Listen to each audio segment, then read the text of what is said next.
Have you ever wondered how one single sporting event can create a massive ripple effect? Well, today, we're diving into a story just like that.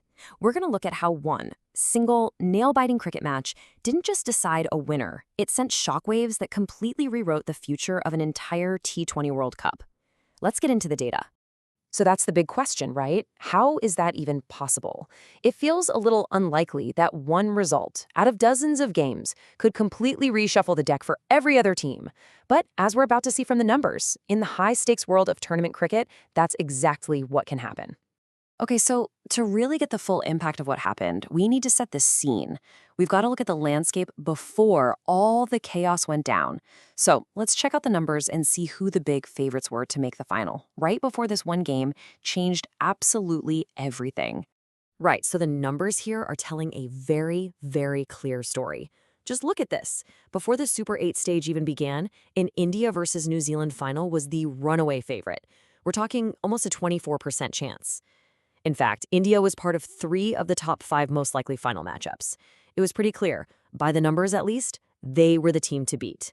Just try to keep these percentages in your head. And now, the catalyst. The one match that just blew up all those predictions we just looked at. And what's wild is, it wasn't a final. It wasn't even a semifinal. It was just a single group stage match in the Super 8. But its outcome, well, it was seismic.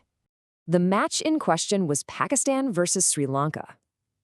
And you can see from the scores, this thing was an absolute nail-biter. Both teams put up massive totals, a real slugfest. Pakistan ends up getting the win, but the real story here is way more complicated than just who won and who lost. Five runs. That was it. That tiny, tiny margin is what separated the winner from the loser. And, believe it or not, it's what ended up deciding the fate of the entire tournament. And here is the absolutely unbelievable twist. Even though Pakistan won the match, because the margin of victory was so slim, the net run rate calculations got messy. So messy that both teams were knocked out of the running for the semifinals. Think about that. One team wins the battle, but both of them lose the war. And this is where the real ripple effect kicks in. So with 2 major contenders suddenly just gone from the picture, this massive probability vacuum opens up. See, their chances to win didn't just vanish into thin air. No, they got redistributed among all the remaining teams. Let's take a look at who benefited the most. Okay, here it is. This is the full data table from the source showing you the before and after. I know, it's a lot of numbers to look at, but trust me, the story they tell is just incredible. So let's zoom in on the most dramatic changes right now. First up, the most obvious impact. Any potential final that involved either Pakistan or Sri Lanka, well, their chances instantly dropped straight to 0. That huge India versus Pakistan final, a match that so many people wanted to see, which had a 7.5% chance of happening, poof, gone, completely wiped off the board. You can really think of this as a domino effect. It's proof that a tournament isn't just about winning your own games. When a major rival gets knocked out, their probability of winning has to go somewhere. It gets absorbed by the teams still left in the fight, making their path to the final just a little bit clearer. And this chart really paints the picture of who the biggest winners were. Just look at that huge jump for a potential South Africa versus New Zealand final. It shot up from 14% all the way to 18%. The West Indies also saw their chances surge across the board. The key thing here, their odds went through the roof and they didn't even have to step on the field. So, with all the old probabilities completely shattered, what did the new landscape look like? Who actually came out of all this chaos as the new frontrunner? This, right here, this is the new number 1, 18%.